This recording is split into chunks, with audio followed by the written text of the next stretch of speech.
سخن حاجی میرزا، ما یک گروه مخلصان شما با سوال ما جواب گویید. در یک وقت حضرت محمد صلی الله علیه و سلم گوشت اسب را حرام گفتند. همین راست است؟ خیلی دیگر وقت چون گذارین چیزی گفتن نگفتن، الحال گوشت اسب حلال است. نزد مذهب ابو حنیفه تا آخرهای حیات ابو حنیفه فتوای حضرت امام بود که گوشت اسب حرام است. به خاطر چی؟ به خاطر که یراق مسلمان اون زمان اسب بود. اگر اسب ها را مردم میخورد نابود میکرد، با این دشمن اسلام اینها جنگیدن نمی توانستند. امروز که دیگر احتیاج به اسب مردم مسلمان ندارد، زیرا که امروز تمام یراقهای حاضر زمان برآمده است. از این خاطر ابو حنیفه در دم آخر از حیاتشون باز فتوای به حلال بودن اسب برآوردند. از این خاطر شیرش میخرید، گوشت میخرید.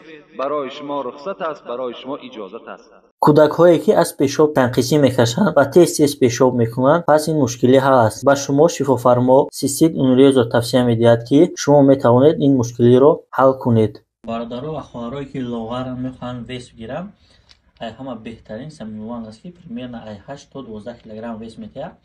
оригиналай производствои Индонезияй. Салом алейкум бародаро, бисёри шумо мепурсиде ки крем френчи производствои Индия камтар маълумот метавонам дар шумо. муҳлати ҳамхобагӣ дароз мекунад, примерно 12 то 45 дақиқа. марҳамат бародаро, оригиналаш дар мо аст. агар дар шумо лозим боша марҳамат занг занед, ба ҳамаи шаҳрҳо дастафта мекунем. ассалому алейкум дӯстони азиз. آیا شما برای گذشتن از سرحد دشواری میکشید؟ مهلت حجت‌هایتان به آخر رسیده است. پس من برای شما خدمت رسانی شرکت نور محمد را پیشنهاد میکنم. با ماشین‌های نو و زمانوی، با باوری و اعتماد کامل، توسط رانندگان مرد و زن، شما را از منزل استقامتیتان تا خط سرحد برده برای عبور مرز مساعدت می نمایند. یادآور می شویم که اگر شما از نام شبکه حاجی میرزا مراجعت نمایید، برایتان تخفیف ارائه کرده می شود. رقم ها برای تماس جمع 7 926 319 59 61. داملای محترم، در یکی از دهه های نایه مؤمن آباد زندگی میکنم. صاحب 6 فرزند، دی نابالغ، کسبم راننده. بسیار وقت در سفر می باشم. زنم کسلی شده است، بیمار شده است. نه به من زنی کرده می تواند و نه به فرزندانم مادری کرده می تواند. یعنی بستری از خواب است. از عهده نگاه و بین گاو و مال نیز نمی براید. دائم خواهران من که در نزدیکی ما زندگی میکنند به او یاردم میکنند.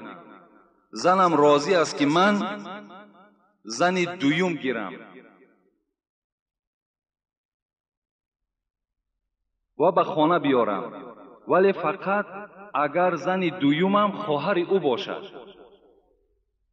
من میفهمم که خواهر و اپه را گرفتن در اسلام روا نیست و او میفهمانم، اما او میگوید که خواهرم او را و هم فرزندانش را نگاه و بینی میکند. یعنی خواهرم بیاید، این باز به من نزدیکتر است که هم خودم نگاه و بین میکند، هم فرزندهام نگاه و بین میکند. زنی بیگانه باشد در نبودن من، نه او را در خانه میگنجاند و نه فرزندانش را. یعنی زنی بیگانه را بیاری، نه مرا نگاه میکند نه فرزندهای ما را. من چیکار کنم داملای عزیز؟ برادرای عزیزی که قرآن خونده نمیتونید با زبان عربی، اینا با ترجمه تاجیکی و همچنین با حرفای کریلیکی طرز خوندن قرآن. اینا بسم الله الرحمن الرحیم، به نام خداوند بخشنده و مهربان. هم زبان عربی قدی نویسه، هم با زبان کریلیکی طرز خوندنش، هم ترجمهش هست. انا اعطیناک الکوثر فصل لربک وانحر. اینا یکم آیات به درستی که ما تو را کوثر عطا کردیم. یکم آیات نیم انا اعطیناک الکوثر. هر یک آیاتی که میخونه ترجمهش هست، هم با زبان عربی نویسه، هم با زبان کریلیکی نویسه، هم ترجمهش با زبان تاجیکی هست. السلام علیکم و رحمت الله و برکاته. صاحب 6 فرزند، دی نابالغ، کسبم راننده. بسیار وقت در سفر می باشم. زنم کسلی شده است، بیمار شده است. نه به من زنی کرده می تواند و نه به فرزندانم مادری کرده می تواند. یعنی بستری از خواب است. از عهده نگاه بین گاو و مال نیز نمی براید. دائم خواهران من که در نزدیکی ما زندگی میکنند به او یاردم میکنند. زنم راضی است که من زنی دویم گیرم و به خانه بیارم، ولی فقط اگر زنی دویمم خواهر او باشد. من میفهمم که خواهر و اپه را گرفتن در اسلام روا نیست. با او میفهمانم، اما او میگوید که خواهرم او را و هم فرزندانش را نگاه و بینی میکند. یعنی خواهرم بیاید، این باز به من نزدیکتر است که هم خودم نگاه و بین میکند، هم فرزندهام نگاه و بین میکند. زنی بیگانه باشد در نبودن من، نه او را در خانه میگنجاند و نه فرزندانش را. یعنی زنی بیگانه را بیاری، نه مرا نگاه میکند نه فرزندهای ما را. من چی کار کنم داملای عزیز؟ این مسئله هست که این خداوند حل کرده است، این پیغمبر حل کرده است. در اینجا دیگر مراجعت داملا هیچ حاجت نیست. منم آن چیزی که قرآن میگوید، آن چیزی که حدیث پیغمبری خدا میگوید برای این برادر میرسانم که زن اوله را طلاق میکنی، عده زن اوله میگذرد، بعدا خواهر او را نکاح کرده در نکاح خود میدراری. این زمان برای تو چی هست؟ حلال از خواهر او، وقتی که اگر اپی او را تو طلاق دهی، طلاق میدهی. وقتی طلاق دادی این برای تو بیگانه می شود. این شب فراموش نکنی. این زنی که با تو 6 فرزند دارد و چندین سال زندگی کرد، امروز تقدیر خدا بوده است، بیمار شده است، بعد طلاق دادن او خواهر او برای تو درست می شود. و الا اگر 1000 زاره و تولا این زن برای تو کند و تو اگر با این عمل زیشت دست زنی، تو در نزد خداوند رسوا و گناهکار می شوی و تو همچون زناکار در نزد اسلام شناخته می شوی. از این خاطر خواهر او را طلاق ده، اپی او را طلاق ده.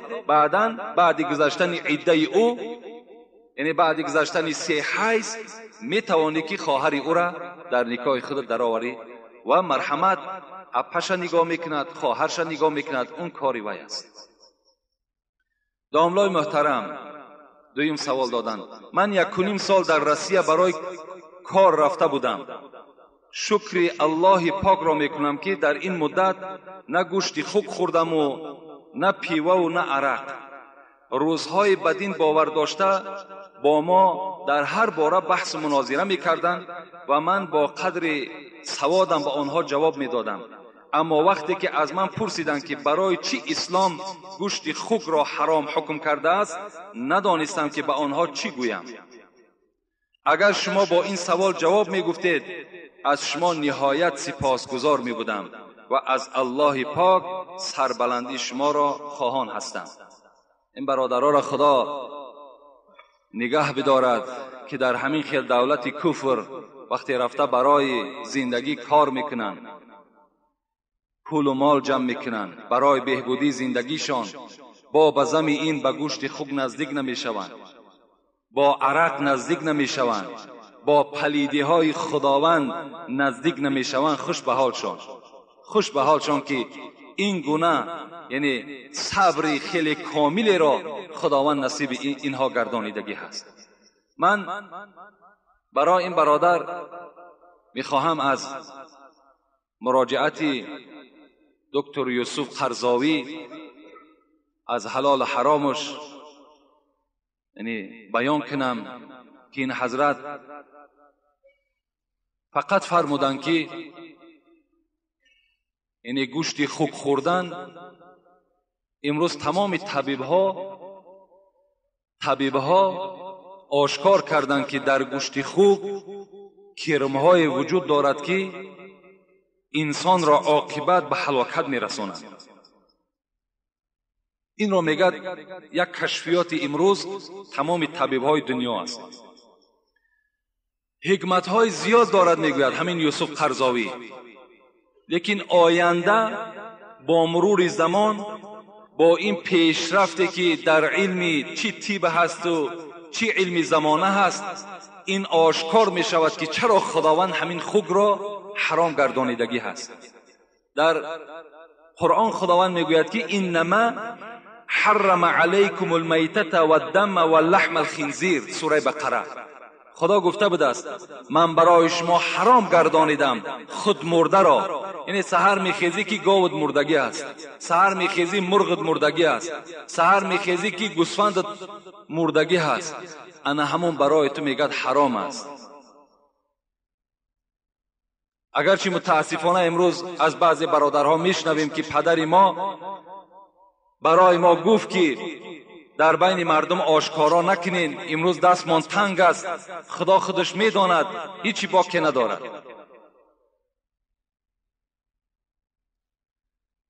و دویم خداوند گفته بود است خون را برای شما، خونی که از مک میپرد، این را هم برای شما حرام گردانیدم. و سوم چیزی که خدا حرام گردانیده است این گوشت خوک است که برای شما خوردن گوشت خوک را حرام گردانیدم. حتی که در سنن ابو داود روایت حدیث از پیغمبر خدا هست که ان الله لم یجعل شفاءکم فیما حرم علیکم، خداوند در آن چیزی که حرام گفتگی هست شفای شما در او موجود نیست. حتی در گوشت خوک گفت از خداوند هیچ شفا وجود ندارد. اگر شما عقیده داشته باشین که گوشت خوک گرم است و برای خنکی شما را دفع و دور میکند، گوشت گوسفند هم گرم است، گوشت مرغ هم گرم است، عسل هم گرم است، همه اینها گرمی دارند. امروز خدا را شکر که طب ما پیش رفتگی است، مرحمت در دکترها مراجعت کنین، اینا برای ما و شما درست هستند. نه گوشت خوک، نه گوشت خرس، نه روغن خرس، نه گوشت صغر، نه گوشت سگ که امروز اکثر کسلی ها استفاده میکنند. فقط از حلال کرده های خدا استفاده کنید، انشاءالله شما شفا میابید. و دیگر یوسف قرضاوی بسیار یک سخن خوبم گفتن که در تجربه حیات دیدیم که کسی که گوشت خوک میخورد وای ناموس ندارد، وای غیرت ایمانی ندارد. حتی گفته است نظر کنیم به دنیای غرب که آنها که گوشت خوک میخورند از پیشش از دست زنش میگیرند و با او رقص و بازی میکنند، برده شبها استفاده میکنند، میارن باز در دست شوهرش میتن. کنی ناموسشان؟ یعنی ناموس ایمانی، غیرت ایمانی از آدم دور میشید از وقتی که اگر گوشت خوک میخورده است. السلام علیکم داملای شیرین سخن، با این سوال ما با پررگی جوابش را گردانید. کلینی که دست و پای خسورش را یا پشتش را شکت یا مالد درست است یا نه؟ کلین این فرزند همون خاندان است، فرزند مثال همون خسر حساب میخورد، این محرم است برای خسرش. از این خاطر اگر از همه ده خدمت کننده برای خسر باید که زنش باشد، یعنی زنش هر یک طبابت و دوایی که مرد میخواهد که در بدن خودش استفاده کند باید که زنش استفاده کند. اگر زنش به توفیق باشد، زنش اگر فرمان شوهر به جا نمی آوردگی باشد، این صورت به فرزنداش مراجعت کند، فرزندهاش بهتر است. اگر وقتی که زن سخنش قبول نکرد فرزنددار نباشد، این صورت می تواند که کلین از آن موضع هایی که از زیر ناف تا زیر زانو را نظر نکرده دیگر موضع ها را چکار کند، مثال چی نمود دوایی که نباشد استفاده کنند، جایز است. این مختصرا از باز برای کسی لازم است آمدد سوال کنیم پرتر جواب میدیم. بسم الله الرحمن الرحیم. السلام علیکم و رحمت الله و برکاته. داملای شیرین بیان، با این سوال من جواب دهید. اگر زن فرزند خودش را با زبان دشنام دهد، گوید پدر لعنت، یا که صغیره حرامی گوید چی باید کرد؟ و یک سوال دیگر در مسجد ما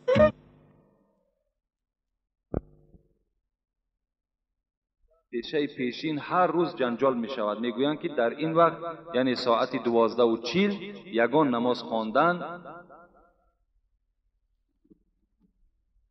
درست نیست. موی سفیدها بعضی اشان می خوانند و بعضی اشان نمی خوانند. می گویند که نماز آنها درست نیست. در این وقت تحیه مسجد خوانیم یا نخوانیم؟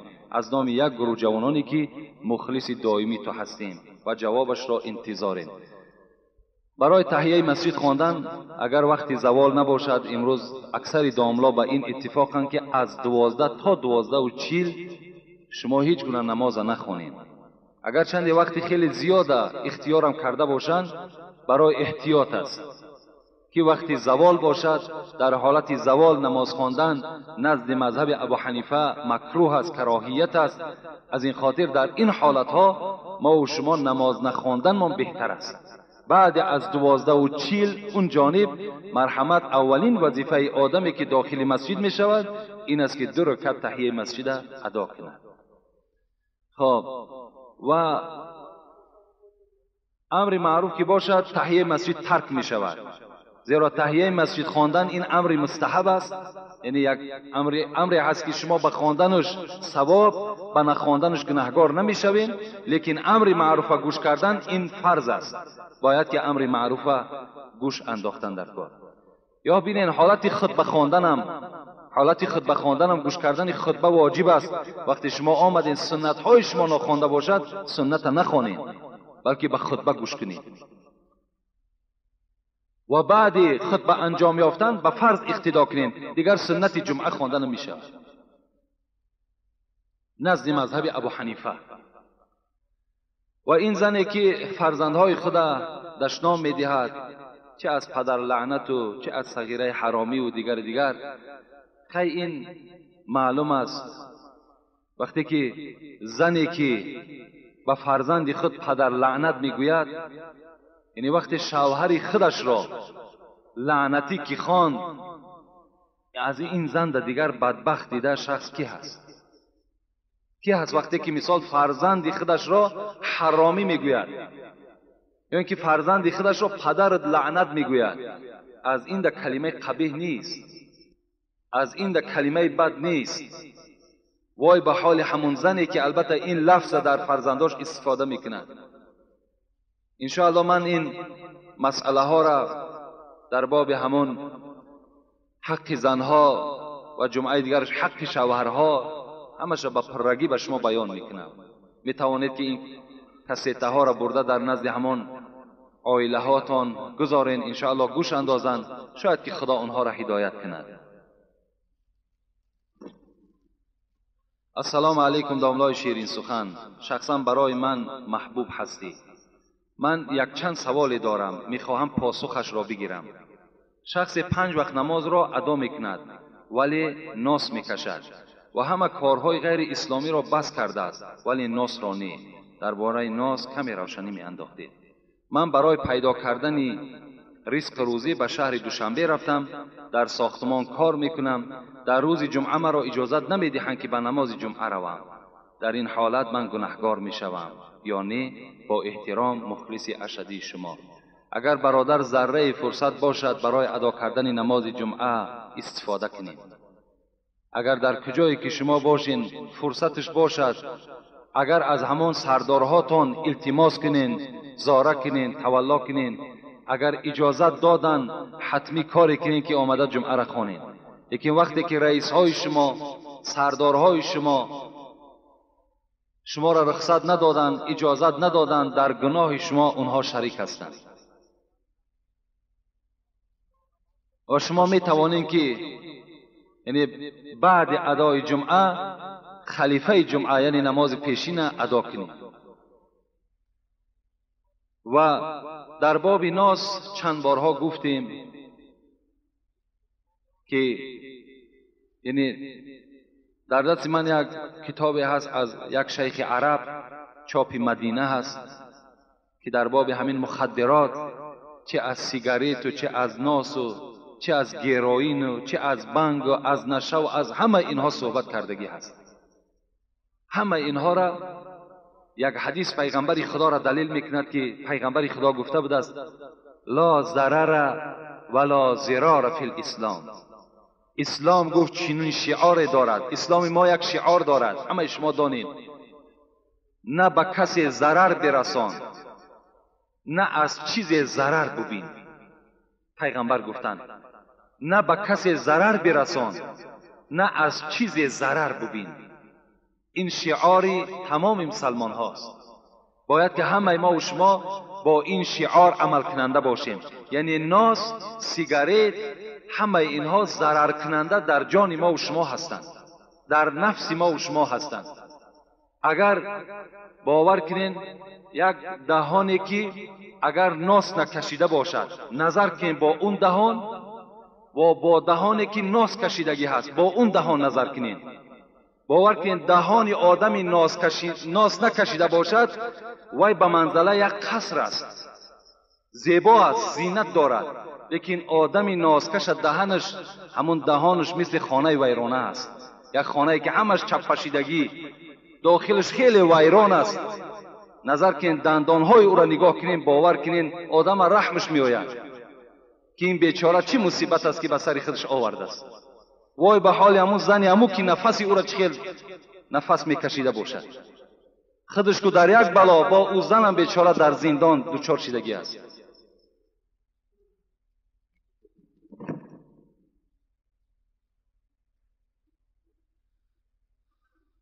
خداوند دنیا و آخرت ما و شما را آباد کند. داملای عزیز، من در سین 63 قدم ماندم، سلامتیم خدا و شکر خوب است. 4 سال پیش دختر 24 سالم از دنیا گذشت. بعد این زنم عزا گرفته است، از بر من دور خواب میکند. مدت 3-4 سال شده است که ما زنده جدا. از نگاه اسلام احوال من و زنم در قیامت چی میشده باشد؟ یا که من میخواهم که با اون نزدیک باشم، اون میگریزد. یعنی بعد 24 ساله دخترش از دنیا گذشتن، این زن عزا گرفته است. عزاش با مقصدی که یعنی دیگر با شوهرش همخوابگی نمیکند و در پهلوی شوهرش نمی ایستد. 3-4 سال شده است که این احوال در این مرد دچار شده است. باور کنین در مصیبت آدم باید صبر کننده باشد. خداوند در قرآن میگوید که و بشر الصابرین الذین اذا اصابتهم مصیبه قالوا ان لله و انا الیه راجعون.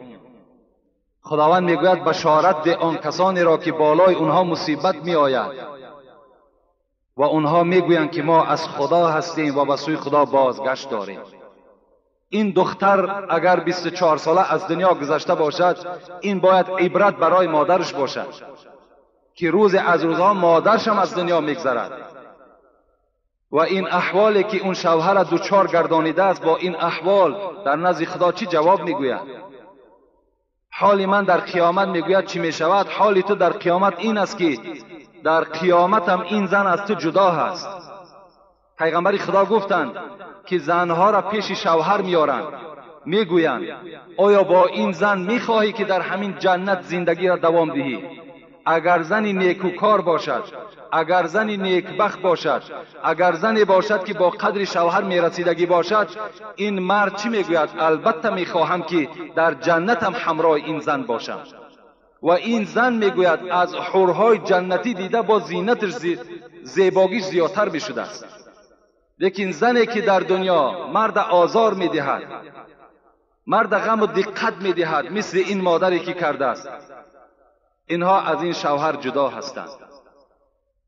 راحت این شوهر دیگر در جنت نمیبینند. انشاءالله این سوالهای خیلی زیاد در باب زنها نزد من هست. از این خاطر من هم به یک خلاصه آمدم که در باب زنها یک صحبت مکمل انشاءالله برای شما میرسونم که همین زنها مردها را احترام کنند. البته سبب به احترامی مردها امروز به همه ما و شما معلوم است که زنها از امر معروف دور هستند. زنها سخن خدا را نمیشنوند. زنها از این صحبتهای ما محروم هستند. برای همین است این مصیبت بالای تمام مردها آمده است که زنها نمیدونند که شوهر در اسلام چه قدر و چه قیمت دارد. السلام علیکم داملای شیرین سخن، التماس با همین سوال من جواب گویید. در خانه گربه داشتن ممکن است؟ ممکن است. اگر در خانه کسی که سگ پیغمبر خدا منع کردند، لیکن اگر در خانه که گربه باشد به گربه اجازت دادند.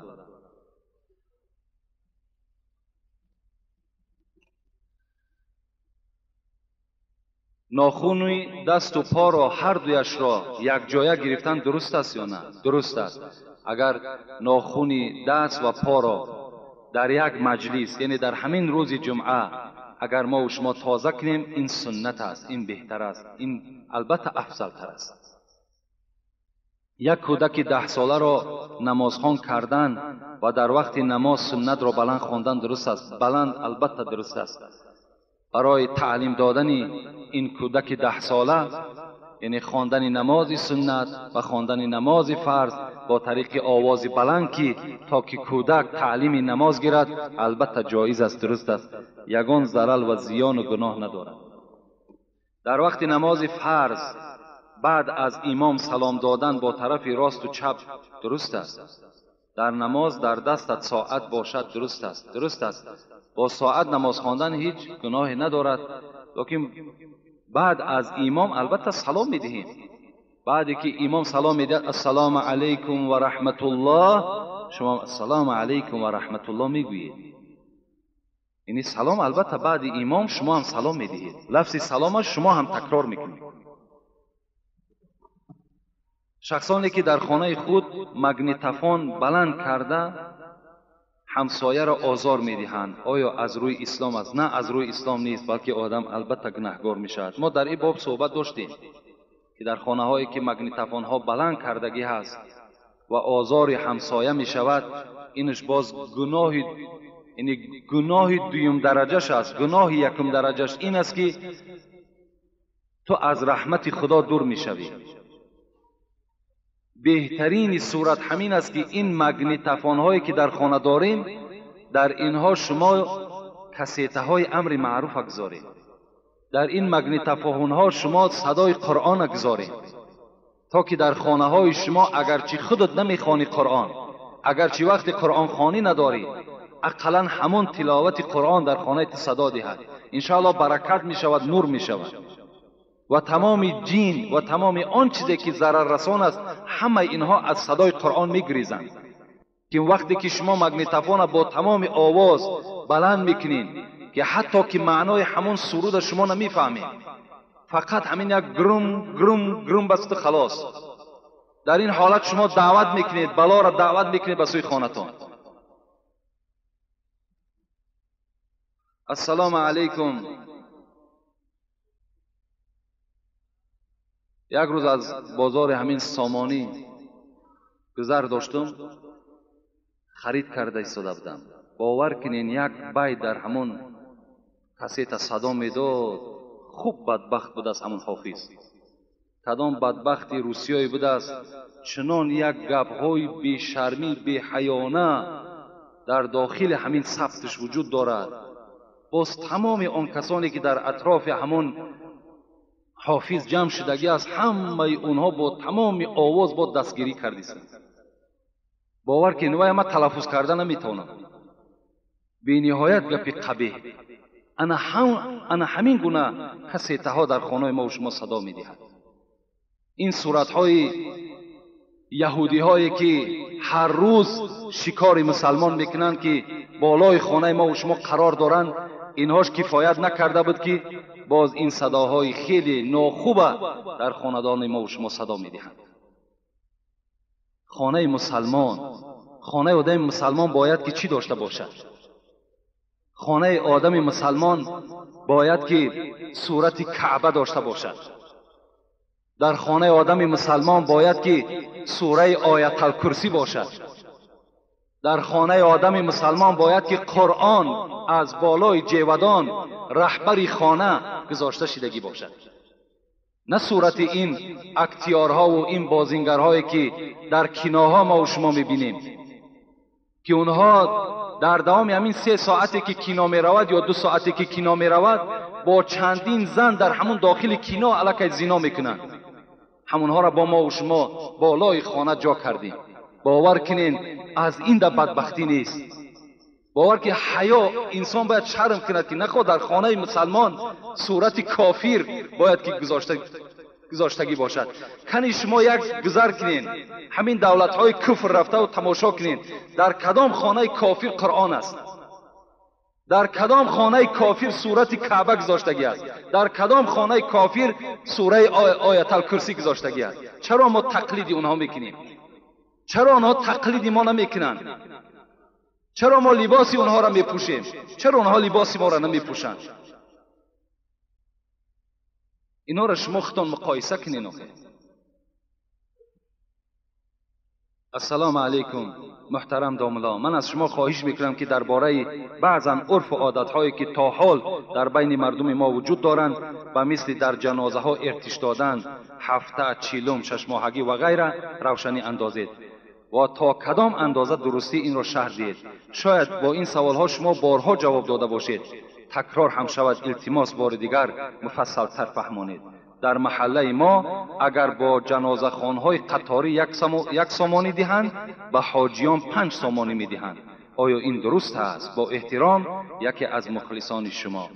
برادر عزیز، وقتی که همون حاجی یا داملایی که در همون معرکه جنازه اشتراک میکند، وقتی که برای او تو چی 5 سامانی میدهی چی 10 سامانی میدهی، این تو به یک نیت صدقات میدهی، اون کس ایره رد نمیکند، او را قبول میکند.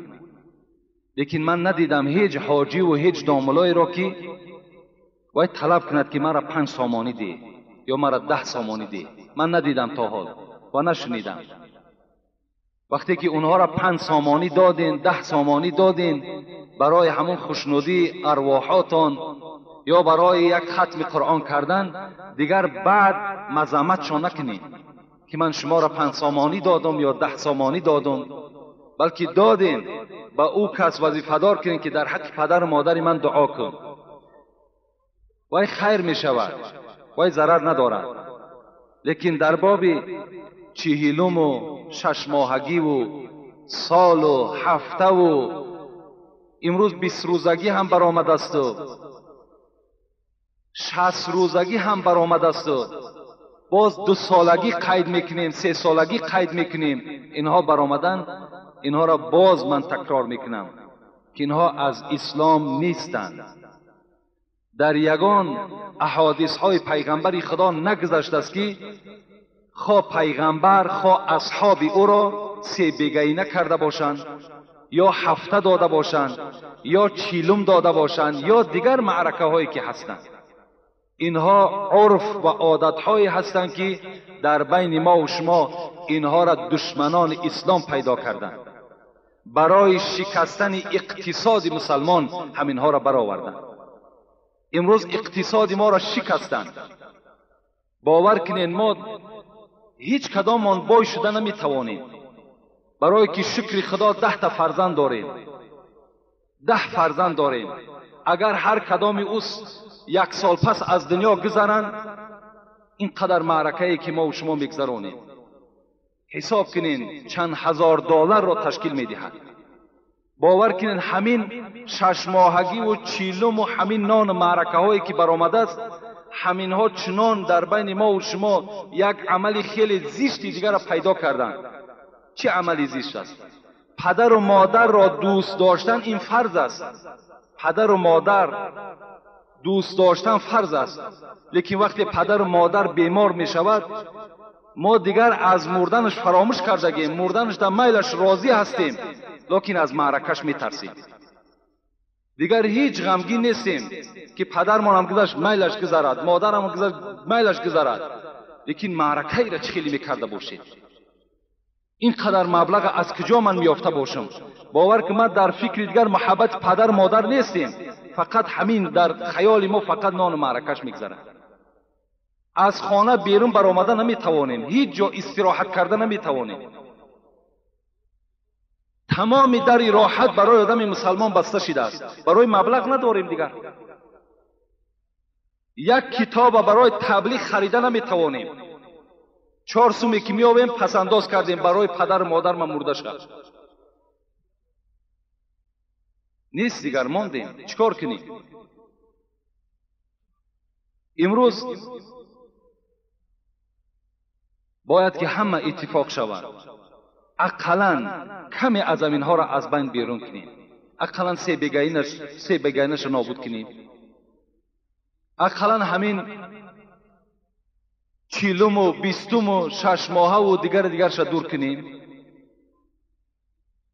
کدام از انسانی که نان معرکه میکند وقتی خاندانش میروی باور کنیم فقط گپش همین است. بسیار مشکل من آمد، بسیار زور من آمد. حتی که دست به قرضم زدن، از کجا او خیر احسان می شود؟ به قرض خیر احسان کردگی ده باور که همون خوردگی آدم گناهگار می شود خودش. هفته ما تمام کردیم تا آخری سال پنجشنبگی. امروز چنان با بیرحم میشیدیم که از 10 نفر 15 نفر در خانه ها کم نیستند. 3 طبق 4 طبق هر روز پنجشنبه. دیگر در این بابت باور کنید من هیچ صحبت کردم نمیتوانم. اینا فقط باید که همبستگی باشد، چه از طرف وکیل محله، چه از طرف همون نظارتچی که در محله از طرف کارگرای ارگان‌های داخلی وابسته هستند. یعنی همه کسا اگر به این مبارزه بریم ان شاء الله ما این را از بین نابود میکنیم.